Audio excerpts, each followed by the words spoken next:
మోర్చా రాష్ట్ర మొదటి కార్యవర్గ సమావేశం పురస్కరించుకొని ఈరోజు విజయవాడకు రావడం జరిగింది. రాష్ట్ర అధ్యక్షులు ఎమ్మెల్సీ వీర్రాజు గారు, ఓబీసీ మోర్చా రాష్ట్ర అధ్యక్షులు శివనారాయణ గారు, ఇతర రాష్ట్ర బీజేపీ నాయకులు, మీడియా మిత్రులారా, కేంద్రంలో ఉన్నటువంటి నరేంద్ర మోడీ ప్రభుత్వము దాదాపుగా ఈ 7 సంవత్సరాల కాలంలో చారిత్రాత్మకమైన నిర్ణయాలతో పాటు అనేక సంక్షేమ పథకాలు వారు ప్రవేశపెడుతూ సమాజంలో ఉన్నటువంటి అట్టడుగు వర్గాలు, బలహీన వర్గాలు, బడుగు వర్గాల శ్రేయస్సు కోసం చివరి వ్యక్తికి ఫలాలు అందాలనేటువంటి కృత నిశ్చయంతో సబ్కా సాథ్ సబ్కా వికాస్ అనేటువంటి సూత్రానికి లోబడి అన్ని వర్గాల ప్రజలకు న్యాయం జరగాలనేటువంటి ఒక సంకల్పంతో ఈ 7 సంవత్సరాలుగా అవినీతి రహిత పాలన అందిస్తూ దళారీ పాలన లేకుండా కేంద్ర ప్రభుత్వం యొక్క పథకాలు, కార్యక్రమాలు నేరుగా ప్రజలకు చేరేదానికి ఏ బ్యాంక్ ఖాతాలు ప్రధానమంత్రి జన్ ధన్ యోజన ప్రారంభించారో ఆ ఖాతాల ద్వారా నేరుగా లబ్ధిదారులకి వాళ్ళ చెందడం, ఆ రకంగా దేశవ్యాప్తంగా 50% పైగా జనాభా ఉన్నటువంటి సామాజికంగా, ఆర్థికంగా వెనుకబడినటువంటి వర్గాలకు చేయూతనివ్వడానికి గత ప్రభుత్వాలన్నీ కూడా కేవలం మాటల వరకు పరిమితమైనాయి. ఏనాడు కూడా బీసీల ప్రయోజనాలు ఆశించి బీసీల యొక్క సంక్షేమ కోసము వారు పాటుపడినటువంటి పార్టీలు ఈ 75 సంవత్సరాల్లో 55, 60 సంవత్సరాలకు పార్టీ దేశాన్ని పాలించి మరి ముఖ్యంగా అత్యధిక కాలాన్ని ఒక కుటుంబమే పాలించింది. బీసీలను ఓటర్లుగా పరిగణించితే వాళ్ళ అభ్యున్నతి కోసం, సంక్షేమం కోసం, వాళ్ళను ఉన్న అసమానతలు తొలగించడానికి ఎటువంటి చర్యలకు వారు పూనుకోలేదు.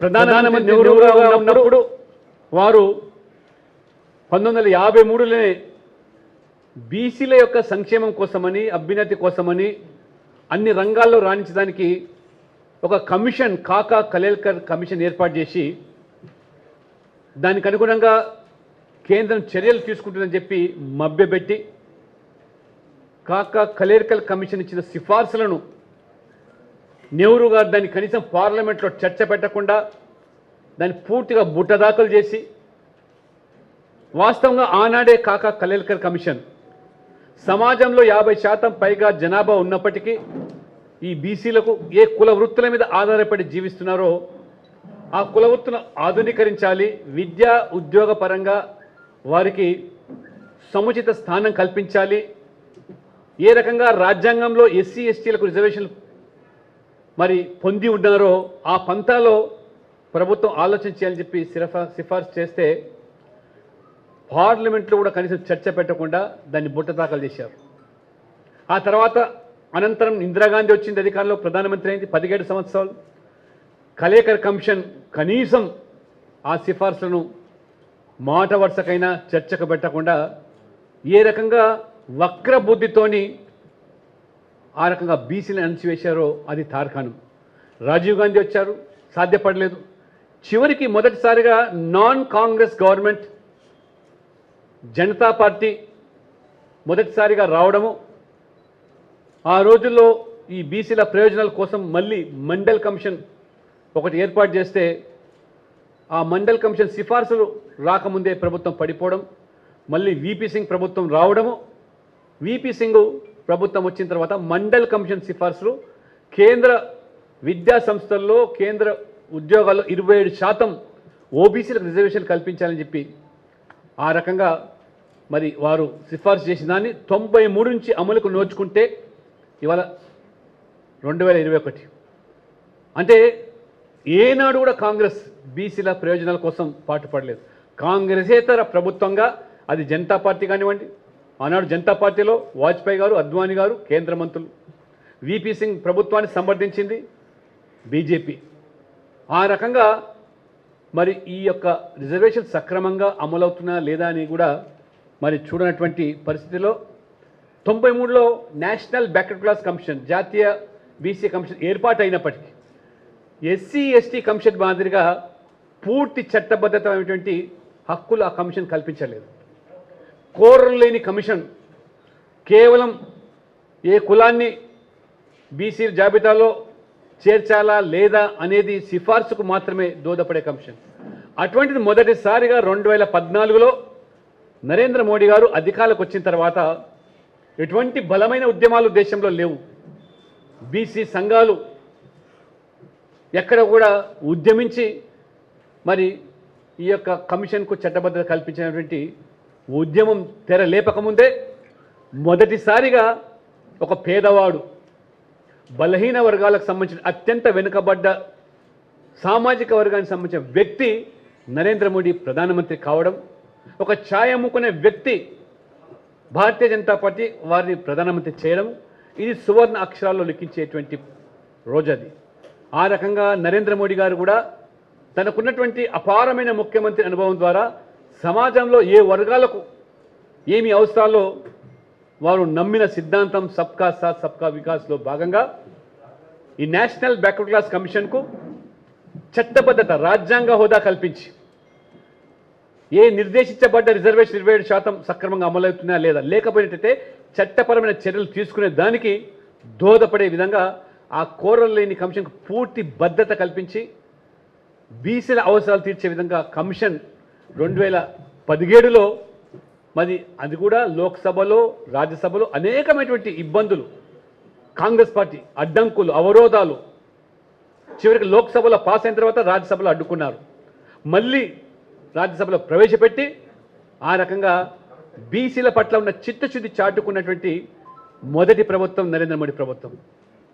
రాజ్యాంగ హోదా ఇస్తే ఈ యొక్క మరి ఈ 5-6 సంవత్సరాల్లోనే ఏ 27% రిజర్వేషన్స్ అయితే ఈ యొక్క విద్యా సంస్థల్లో కేంద్ర ప్రభుత్వ ఉద్యోగాల్లో అమలుకు నోచుకోకుండా, అడిగేవాడు లేకుండా గాలికి వదిలేస్తే ఇప్పుడు మొదటిసారిగా 27% మరి ఈరోజు అమలుకు నోచుకోవడం.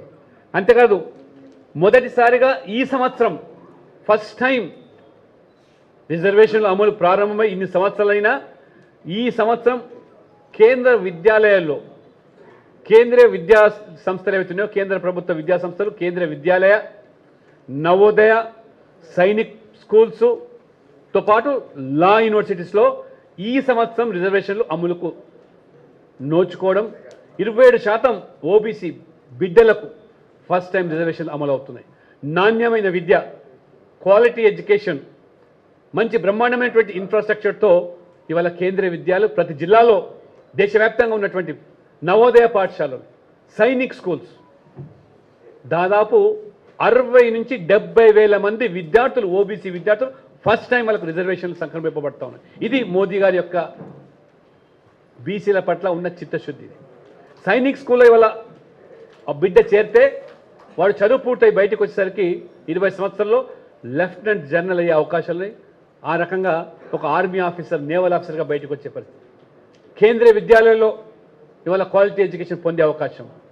అంతటితో కాకుండా ఈ యొక్క బ్యాక్వర్డ్ క్లాస్ కమిషన్కు కాన్స్టిట్యూషన్ స్టేటస్ కాకుండా బీసీలలో కూడా ఎవరైతే సామాజికంగా ఆర్థికంగా ఎదుగుతున్నటువంటి కొన్ని కులాలకే 27% కూడా రిజర్వేషన్లు అమలవుతున్నాయి. కాబట్టి అందరికీ అత్యంత వెనుకబడ్డ వర్గాలు, సంచార జాతులు ఉన్నాయి వాళ్ళ, DNT, NT, denotified tribes, notified tribes, వాళ్ళందరూ కూడా పూర్వం బ్రిటిష్ కాలంలో మన సంప్రదాయం, మన సంస్కృతి, మన ధర్మాన్ని ఆ రకంగా చాటి చెప్పి స్వాతంత్రం కోసం పోరాటం చేసి ఊరూరా తిరిగినటువంటి ఆ సంచార జాతులను దొంగలుగా చిత్రీకరిస్తే ఆ డీనోటిఫైడ్ ట్రైబ్స్ గుర్తించే పరిస్థితి లేదు. మొదటిసారిగా బీజేపీ ప్రభుత్వం, నరేంద్ర మోడీ ప్రభుత్వం అధికారికి వచ్చిన తర్వాత ఇదాతే కమిషన్ ఏర్పాటు చేసి కేంద్రంలో కూడా ఒక డిఎన్టీ కమిషన్ ఏర్పాటు చేసి వాళ్ళకు ప్రత్యేకమైన రిజర్వేషన్లు బడ్జెట్లు వాళ్ళు కల్పిస్తున్నాడు ప్రభుత్వం, మోదీ ప్రభుత్వం. అంతేకాకుండా చిన్న కులాలకు కూడా రిజర్వేషన్ అందాలి, ఫలాలు అందాలి అనే సంకల్పంతో జస్టిస్ రోహిణి కమిషన్ ఏర్పాటు చేసి ఇవాళ కేటగరైజేషన్, వర్గీకరణ ఈ బీసీలలో కూడా ఆ బీసీల లాభం పొందే కొన్ని కులాలే కాదు, దాదాపు ఇవాళ 2600 పై చిలుకు కులాలు ఉంటే మళ్ళీ 1600 పై కులాలు ఇంతవరకు 1% రిజర్వేషన్ కూడా నోచుకోలేదు. అటువంటి కులాలకు కూడా ఇవాళ గుర్తింపు రావాలి, వాళ్ళ అభ్యున్నతి కోసం, సంక్షేమం కోసం మరి పాటుపడే ప్రభుత్వంగా ఈరోజు జస్టిస్ రోహిణి కమిషన్ ఏర్పాటు చేస్తే మొన్న కొన్ని మరి దాదాపు నివేదిక తయారైంది. ఏదో 2%, 6%, 9%, 10% అనేది పత్రికలు చూస్తున్నాం. జనాభా నిష్పత్తికి అనుగుణంగా ఎవరికైతే రిజర్వేషన్ సంక్రమించలేదో వాళ్ళకు మొదటి ఫలాలు అందేదానికి జస్టిస్ రోహిణి కమిషన్.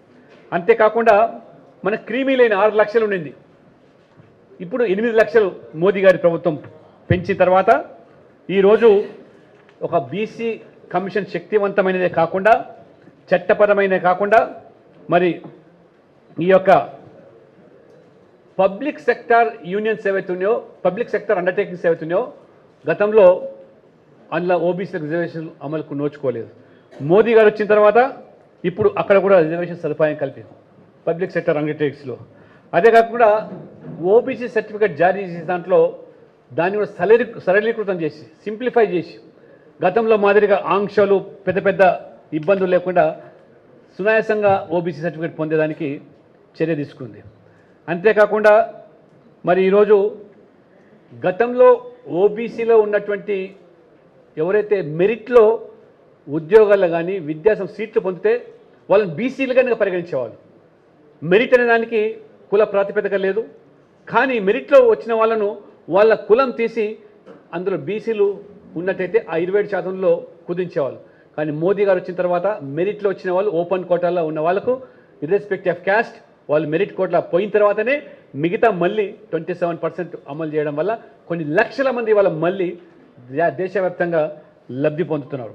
అంతటితో కాకుండా బీసీలు, ఓబీసీలు వాళ్ళకు ఉన్నటువంటి రూరల్ బ్యాక్గ్రౌండ్ వల్ల, లాంగ్వేజ్ ప్రాబ్లం వల్ల ఇంటర్వ్యూస్కి వెళ్ళేటప్పుడు ఇంటర్వ్యూ నెపంతో ఆ రకంగా వాళ్ళను ఆ ఉద్యోగ అవకాశాలు రాత పరీక్షలో రాణించినప్పటికీ ఉద్యోగాల నెపం, ఇంటర్వ్యూ నెపంతో వాళ్ళను సెలెక్ట్ చేసుకునేది కాదు. అందుకని మోదీ వచ్చిన తర్వాత సి కేటగిరీ ఉద్యోగాలు ఏవైతున్నాయో no question of interviews at all.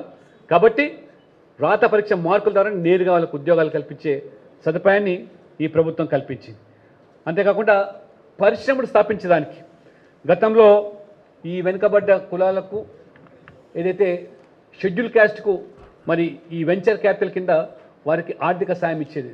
Modi ప్రభుత్వం వచ్చిన తర్వాత ఈ వెంచర్ క్యాపిటల్ను ఓబీసీలకు కూడా చిన్న చిన్న పరిశ్రమలు, స్టార్టప్స్ తెరవడానికి మరి ఈరోజు 15 కోట్ల వరకు రుణ సదుపాయం కల్పించే వెంచర్ క్యాపిటల్ ఈరోజు ప్రవేశపెట్టి చదువుకున్నటువంటి ఓబీసీ యువత కోసం ఈ రకంగా మరి వారు చేతినివ్వడం జరుగుతూ ఉన్నది.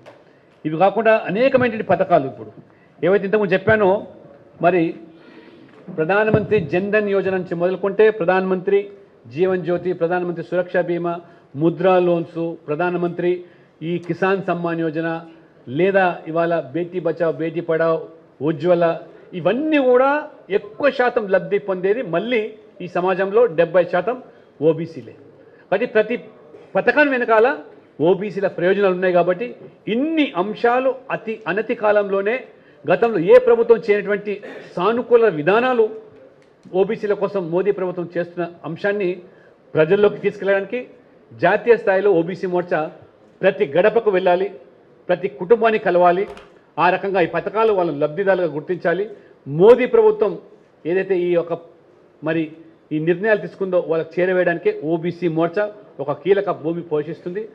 మోదీ ప్రభుత్వం బీసీ అనుకూల విధానాలతో పాటు ఆంధ్రప్రదేశ్లో కూడా జగన్మోహన్ రెడ్డి ప్రభుత్వం బీసీలను కేవలం ఓటర్లుగానే చూస్తున్న తప్పితే ఏనాడు కూడా వాళ్ళ సంక్షేమం కోసమనో వాళ్ళ మరి అన్ని రంగాలు రాణించాలనే ఒక సంకల్పంతో కాకుండా ఇవాళ కులాల పేరు మీద కార్పొరేషన్లు పెట్టి దానికి బడ్జెట్లు ఇవ్వకుండా కేవలం వాళ్ళ పార్టీ కార్యాలయంలో మరి బానిసలుగా కొనసాగే విధానాన్ని జగన్మోహన్ రెడ్డి ప్రభుత్వం వివరిస్తుంది. ఇవాళ నరేంద్ర మోడీ ప్రభుత్వం మొదటిసారిగా కూడా, ఎందుకంటే ఈ దేశంలో సముద్ర తీరం కొన్ని వేల కిలోమీటర్లు ఉన్నది, ఆ సముద్రాన్ని నమ్ముకొని జీవించేటువంటి మత్స్యకారులు ఎవరుతున్నారో ఆ మత్స్య సంపదను వాళ్ళు పెంచి పోషించడానికి ఏ శ్రమ అయితే వాళ్ళు పడుతున్నారో శ్రమజీవులుగానే కొనసాగుతున్నారు తప్పితే ఆ మత్స్య సంపద ద్వారా కోట్లకు పడిగెత్తేటువంటి అధిపతులు ఉన్నారు. ఆ విధంగా కాకుండా నరేంద్ర మోడీ ప్రభుత్వం సపరేట్ మినిస్ట్రీ ఈ మత్స్యకారుల కోసం ఏర్పాటు చేసి వాళ్ళ గిరిరాజ్ కిషోర్ను దానికి మంత్రిగా వేసి ప్రత్యేక బడ్జెట్ దాంతోపాటు అన్ని రాష్ట్రాల్లో కూడా ఈ మత్స్యకారుల కోసం బెడ్లు ఆ రాష్ట్ర ప్రభుత్వాలు కల్పించినట్లయితే కేంద్రం ఉదారంగా సాయం చేసేదానికి వారు నిర్ణయం తీసుకుంటే ఆంధ్రప్రదేశ్లో ఇంత పెద్ద సముద్ర తీరం ఉంటే ఈ రాష్ట్ర ప్రభుత్వం మత్స్యకారుల కోసం కూడా పట్టించుకోకుండా కేవలం అదో పెన్షన్దారులుగానా వాళ్ళని పరిగణించడం పరిపాటిగా మారింది. అందుకనే ఆంధ్రప్రదేశ్లో కూడా ఆంధ్రప్రదేశ్ ఓబీసీ మోర్చా ఆధ్వర్యంలో ప్రతి పల్లెకు కదిలి బీసీలందరూ కూడా సంఘటితం చేసి వాళ్ళ హక్కుల కోసం బీజేపీ ఓబీసీ మోర్చా నిలబడుతున్న ఒక విశ్వాసం కల్పించే రీతిలో రాబో రోజుల్లో బీసీలను ఏకతాటిపై తీసుకొచ్చి బీసీలకు అనుగుణంగా పనిచేసే ఏకైక పార్టీ అది భారతీయ జనతా పార్టీ మాత్రమే రీతిలో ఒక ప్రత్యక్ష కార్యాచరణ ప్రణాళిక ఈ కార్యవర్గ సమావేశంలో పొందుపరిచి ఆ దిశలో రాబో సంవత్సర కాలంలో పోలింగ్ బూత్ వారిగా ఓబీసీని కూడా పటిష్టం చేస్తూ దక్షిణాదిన కూడా ఓబీసీల మద్దతు కూడగట్టుకొని అధికారులకు రావడానికి చేసే ప్రయత్నంలో ఓబీసీ మోర్చా కీలకమైన పాత్ర పోషిస్తుందని ఆ దిశలోనే ఈ కార్యవర్గ సమావేశం దేశవ్యాప్తంగా 8 రాష్ట్రాల్లో కార్యవర్గ సమావేశాలు పూర్తయినాయి. ఆ రకంగా త్వరలోనే జాతీయ కార్యవర్గ సమావేశాలు నిర్వహించి మొత్తం ఒక క్యాలెండర్ రూపొందించి బీసీలందరూ కూడా ఏకతాటిపై తీసుకొస్తాం. ఉత్తర భారతదేశంలో ఏ రకంగా ఈరోజు బీసీల మద్దతు కూడగట్టుకొని అధికారులకు రాగలిగిన 16 రాష్ట్రాల్లో అదే పంతాలో తెలంగాణ, ఆంధ్రప్రదేశ్, కర్ణాటక తర్వాత తమిళనాడు, కేరళలో కూడా బీసీలను కూడగొట్టి సంఘటితం చేసి వాళ్ళ మద్దతుతో అధికారులను తీసుకొచ్చే ప్రయత్నంకి ఓబీసీ మోర్చా మరి పూనుకుంటుందని చెప్పి కూడా నేను ఈ సందర్భంగా స్పష్టం చేస్తూ ఉన్నాను.